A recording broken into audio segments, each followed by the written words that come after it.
දැන් පටන් ගමුකෝ. මම ඔයාලට දෙනවා සමීකරණ යුගලයක්. සමීකරණ යුගලය තමයි 2x ධන 3y සමානයි 19යි 3x ඍණ 5y සමානයි 0යි කියලා. නැත්නම් 2x 3x ඍණ 5y සමාන 3x සමානයි 5y වගේ මොකක් හරි එකක් දෙනවා. හරිද? මේකෙදි ඔකට සමගාමී සමීකරණ හදන ක්‍රම දෙකක් තියෙනව නේද? එකක් අපි සාමාන්‍ය පුරුදු ක්‍රමේ මේ දෙන්නගේ අගයන් සමාන කරලා ගාන හදන එක. එහෙම නැත්නම් අපි හදන අනිත් ක්‍රමය මතකයි නේද?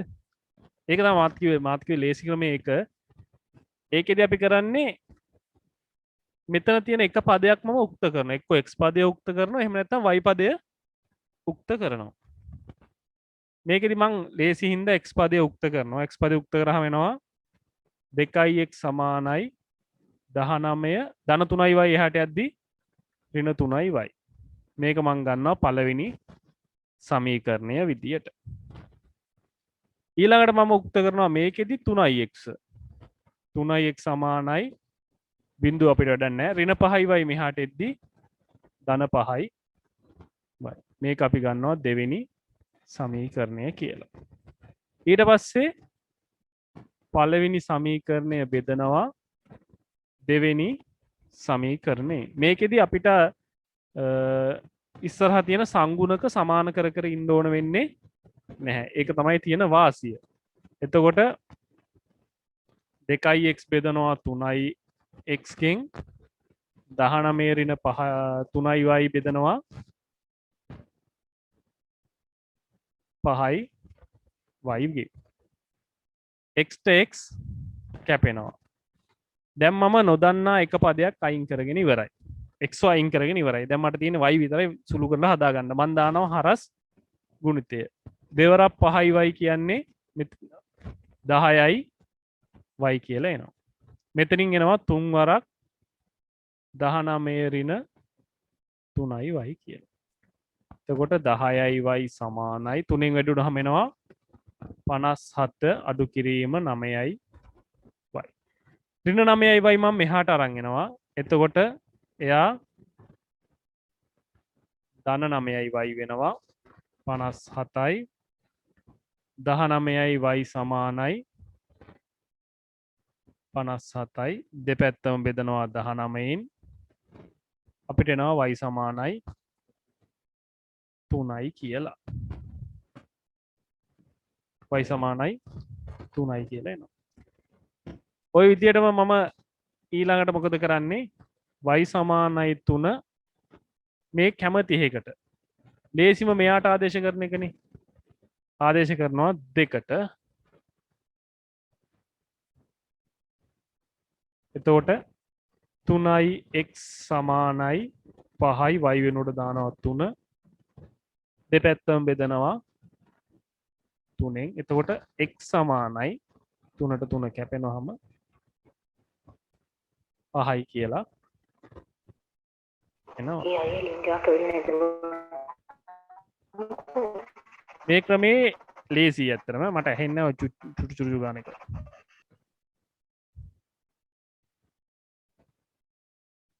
මේක මතක් වුණාද ගාන හදන හැටි? එතකොට මේ තමයි සමගාමී සමීකරණයක් අපි සාමාන්‍යයෙන් විසඳන ආකාරය. සාමාන්‍ය විසඳන ආකාරය තමයි ඔය කට්ටිය සංගුණක සමාන කරලා එක්ක සමීකරණ දෙක එකතු කරලා හරි අඩු කරලා හරි. මේ අනිත් ක්‍රමය ඒකෙදි අපි කරන්නේ එකම ಜಾති වීජීය පදයක් උක්ත කරලා දෙපැත්තම බෙදන එක. ඒකෙන් අපිට ලේසියෙන්ම හොයාගන්න පුළුවන් x වල අගයයි y වල අගයයි.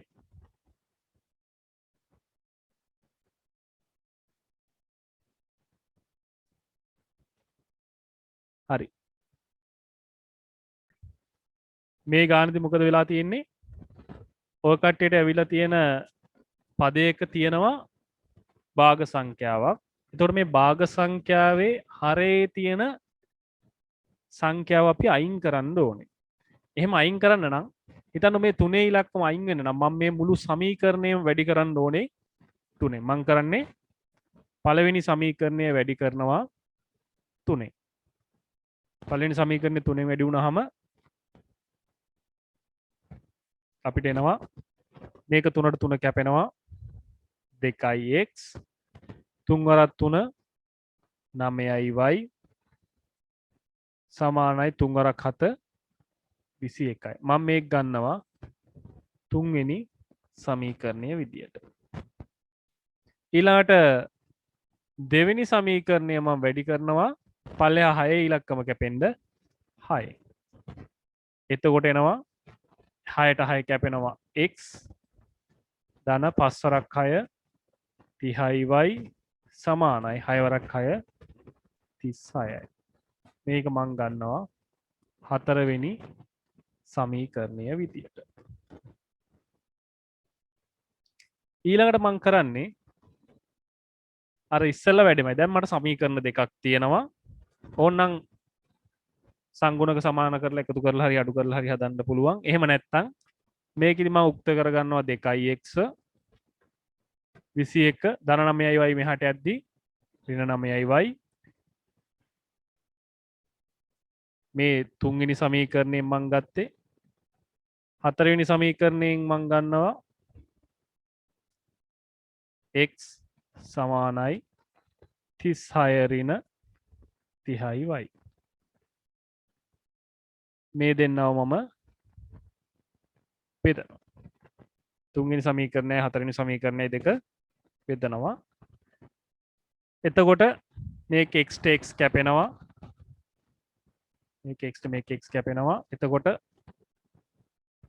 හරස් ගුණිතය දානවා ඊට පස්සේ දෙවතාවක් 36 ඍණ 30y සමානයි මේ පල්ලෙහා තියෙන දැන් 1 එක් වරක් 21 ඍණ 9y.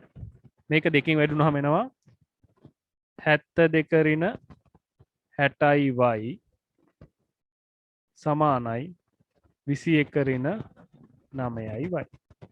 මම දැන් y පැද එක පැත්තකට අරන් යනවා ඉලක්කම් එක පැත්තකට අරන් යනවා. හොඳම වැඩේ ඍණ 60y එහාට අරන් යන එක. ඒක එයා නිකම්ම ධන 60y වෙනවා. ඒක නිසා මම කරන්නේ 72 මේ පැත්තේ තියෙද්දි ධන 21 මෙහාට අරන් එනවා. එතකොට එයා ඍණ 21ක් වෙනවා.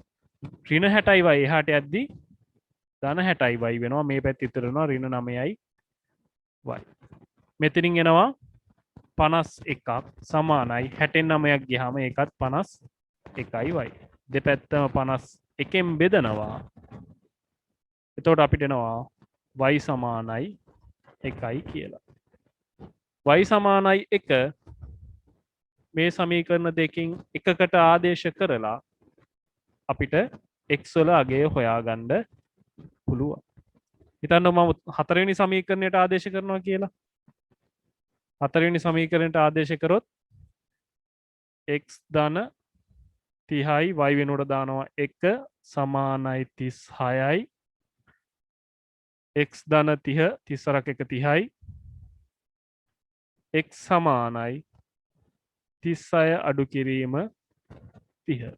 ඒ කියන්නේ x සමානයි 6යි කියලා එනවා. ඕක තමයි 11 වසරදී සමගාමී සමීකරණ වලට අලුතෙන් එකතු වෙන්නේ. අලුතෙන් එකතු වෙන දේ තමයි සංගුණක තියෙනවා භාග සංඛ්‍යා.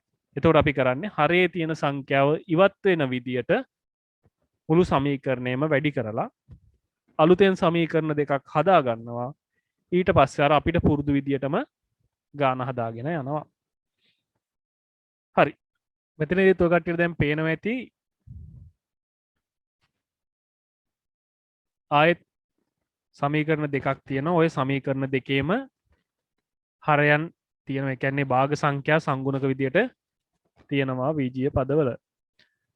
දැන් අපි යන්නේ ඔය හරය අයින් කරගන්න. පළවෙනි සමීකරණය මම ගන්නවා. ඒ සමීකරණය 3ෙන් වැඩි කරොත් 4 කැපෙන්නේ නැහැ. 4ෙන් වැඩි කරොත් 3 කැපෙන්නේ නැහැ. ඔහොම ප්‍රශ්න එනවනේ පල්ලෙහා ඉතුරු වෙනවනේ. මේ 3 දෙනාම කැපිලා යන විදියට මට පුළුවන් 12න් ගුණ කරන්න. මම මේක 12න් ගුණ කරොත් මේ හරයන් තුනම අයින් වෙනවා. එතකොට මම මෙයා වැඩි කරනවා 12න්. වැඩි කරන විදිහත් ඕන්න මම පෙන්නන්නම්. උත්තර විතරක් කියලා දාන්න. x බෙදීම 3 වැඩි කරොත් එහෙම 12න් 3 වරක් 1යි 3 වරක් 4යි කියලා කැපෙනවා. එතකොට මෙතනින් එනවා අපිට 4x ධන y බෙදීම 4 12න් වැඩි කරොත්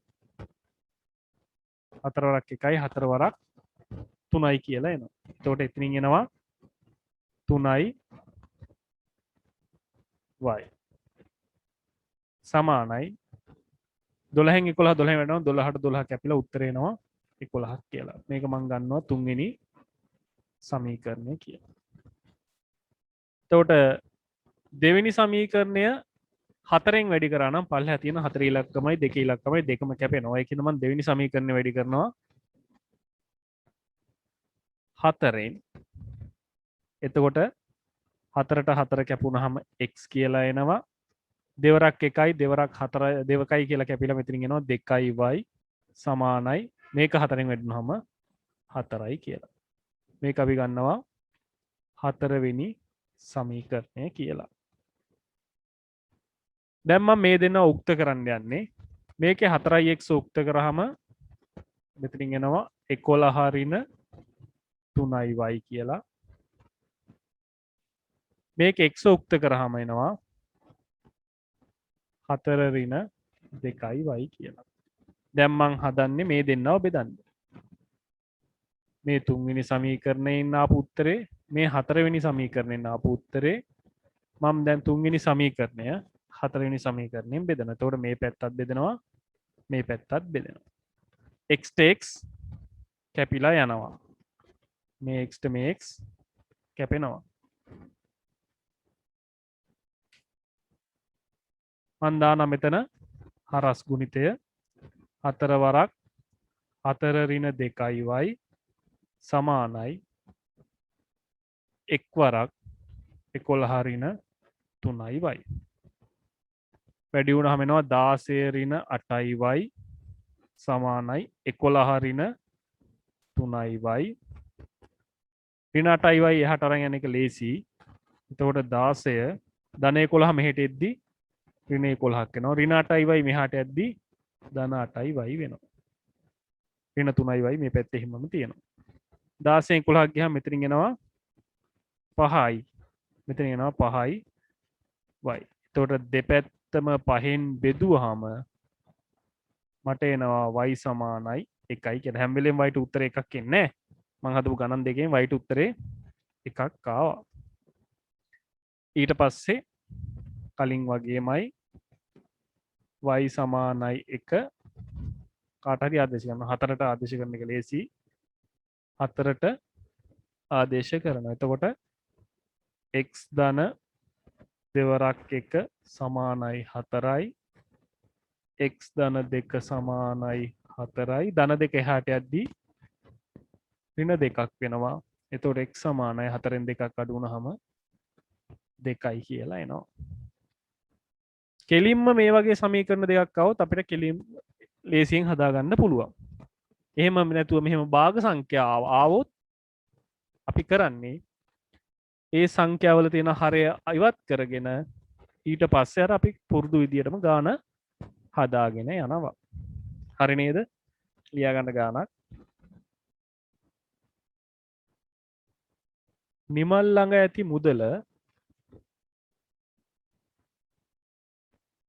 නිමල් ළඟ ඇති මුදල x ද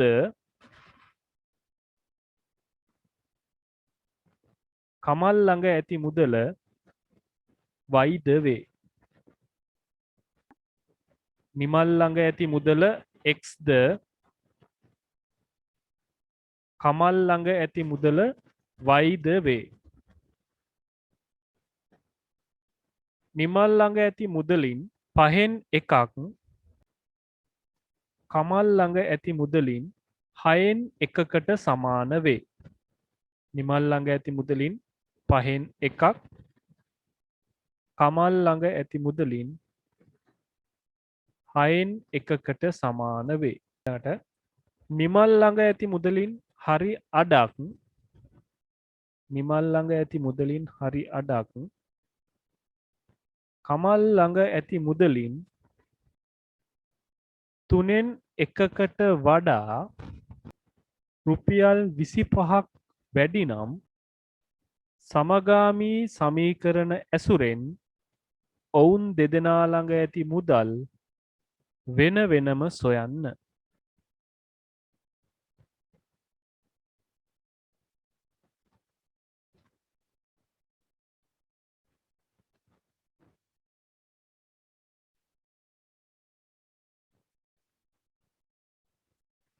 නිමල් ළඟ ඇති මුදල x කමල් ළඟ ඇති මුදල y. දැන් අපිට කියනවා ඉස්සල්ලාම නිමල් ළඟ ඇති මුදලින් පහෙන් එකක්. එතකොට x ගෙන් පහෙන් එකක්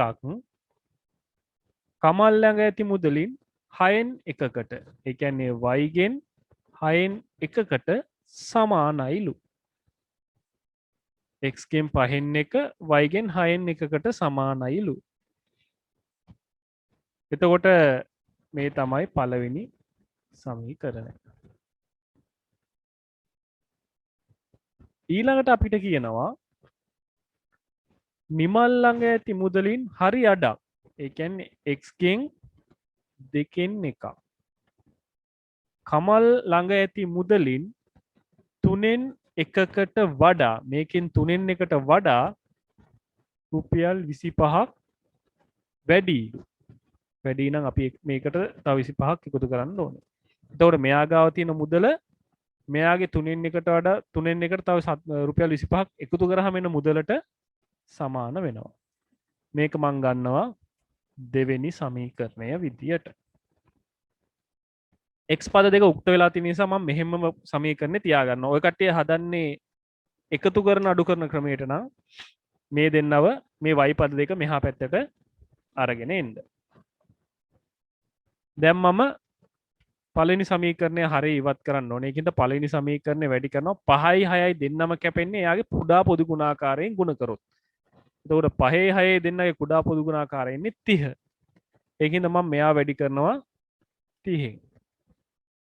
එතකොට නැත්තම් ඔකට ඕන්න මේක මෙහෙම වැඩි කරන්නත් පුළුවන්. 5 වැඩි කිරීම 6න් වැඩි කරන්නත් පුළුවන්. එතකොට 5ට 5 කැපිලා එනවා 6යි x කියලා.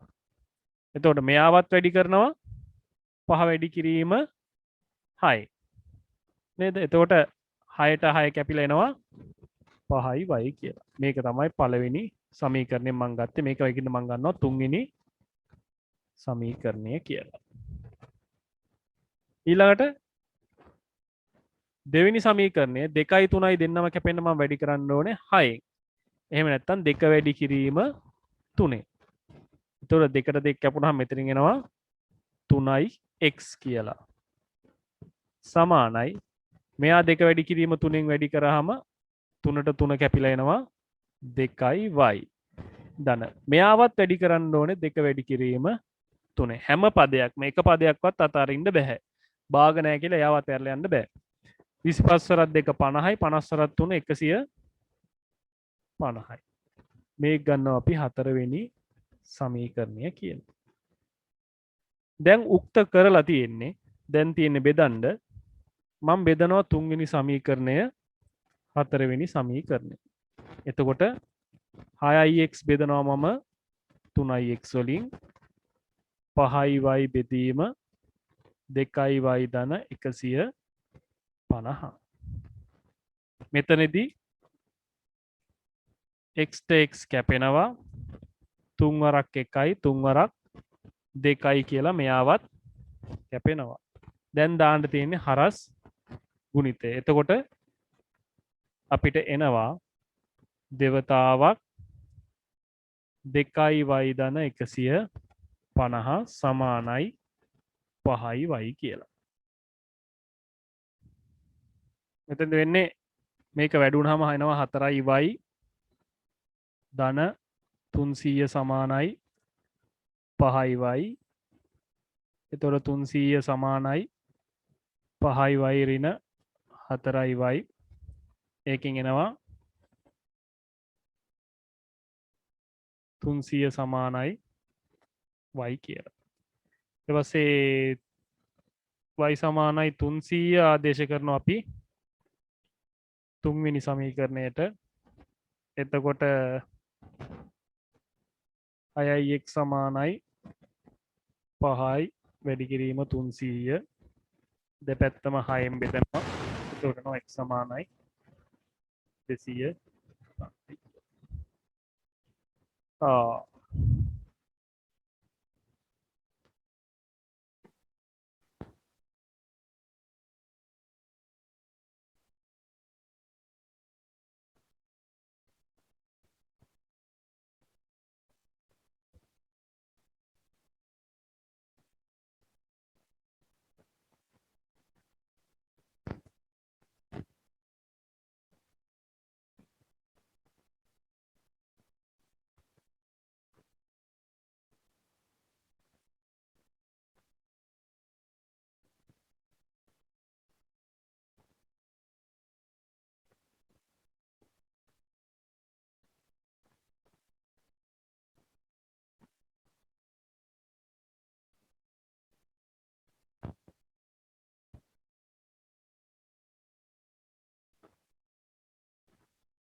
පවන් සහ සනත් යනු නිවුන් සහෝදර දෙන්නෙක්ලු. ඔවුන්ගේ 16 වෙනි උපන්දිනයේදී ඔවුන්ට පවුලේ වැඩිහිටියෝ එක්තරා මුදලක් හම්බුණාලු.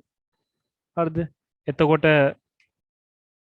පවන්ට ගාණක් හම්බෙනවා, අය සහන්ට ගාණක් හම්බෙනවා. පවන්ට හම්බෙච්ච මුදල x කියලා ගන්න තියෙනවා, සහන්ට හම්බෙච්ච මුදල y කියලා අපිට ගන්න කියනවා. පවන්ට හම්බෙච්ච මුදලින් දෙකෙන් පංගුවක්. ඒ කියන්නේ x ගෙන් භාගයකුයි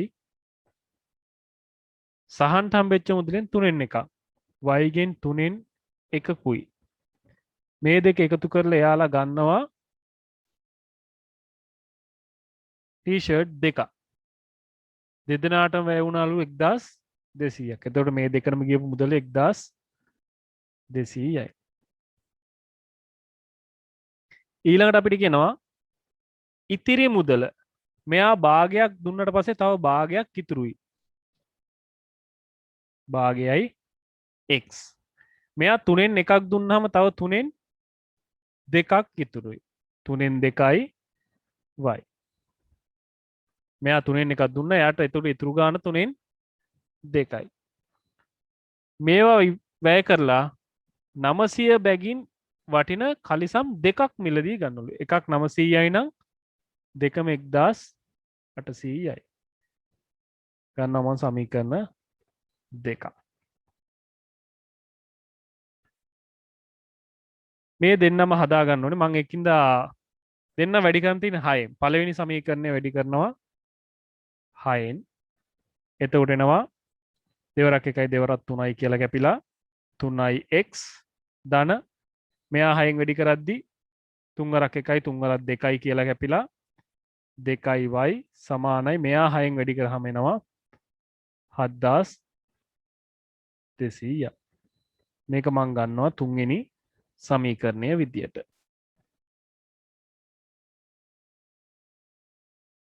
ඊළඟට මෙයා දෙවෙනි සමීකරණයත් මම වැඩි කරනවා 6න්. දෙවරක් 1යි දෙවරක් 3යි කියලා කැපිලා එනවා 3x ධන 3 වරක් 1යි 3 වරක් 2යි දෙවරක් 2 4y සමානයි. මෙයා 6න් වැඩි වුණාම එනවා 100 ඒ කියන්නේ 10800යි කියලා. මේක මං ගන්නවා හතරවෙනි සමීකරණය කියලා. මේකේ 3x උක්ත කරනවා. 3x සමානයි 7200 අඩු කිරීම 2y. මේ ගත්තේ අපි තුන්වෙනි සමීකරණයෙන්. හතරවෙනි සමීකරණයෙන් මං ගන්නවා මේක 3x එකතු කරාම 10800 ධන 4යි y හට යද්දි ඍණ 4යි y. මේ දෙපැත්ත අපි කරන්නේ මේ සමීකරණ දෙක බෙදන එක. එතකොට මේ සම්පූර්ණ 3x ට 3xම කැපිලා යනවා. 1 කියලා. එතකොට හරස් ගුණිතය දැම්මහම එක්වර එකෙන් වැඩි කරා කියලා වෙනසක් වෙන්නේ නැහැ. 10800 ඍණ 4යි y සමානයි 7200 ඍණ 2යි y කියලා එනවා. ඍණ 4යි y මං එහාට අරන් යනවා. එතකොට එයා ධන 4යි y මෙතන එනවා ඍණ 2යි y.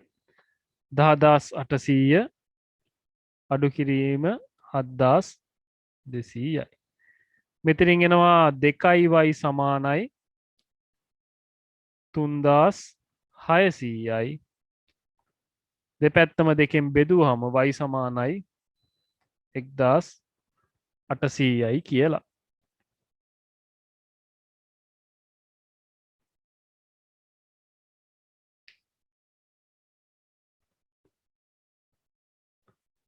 y සමාන 1800යි කියලා එනවා. ඊට පස්සේ ඔය y සමාන 1800 අපිට මේ එකකට ආදේශ කරලා ගන්න පුළුවන්. එතකොට x වලට අගයක් එනවා. 2යි y අපිට ආවේ 3600යි. එතකොට 3යි x සමානයි 3600. ඒ කියන්නේ 1200යි කියලා ගාන හැදුවට පස්සේ ඔය කට්ටියට එන්න ඕනේ.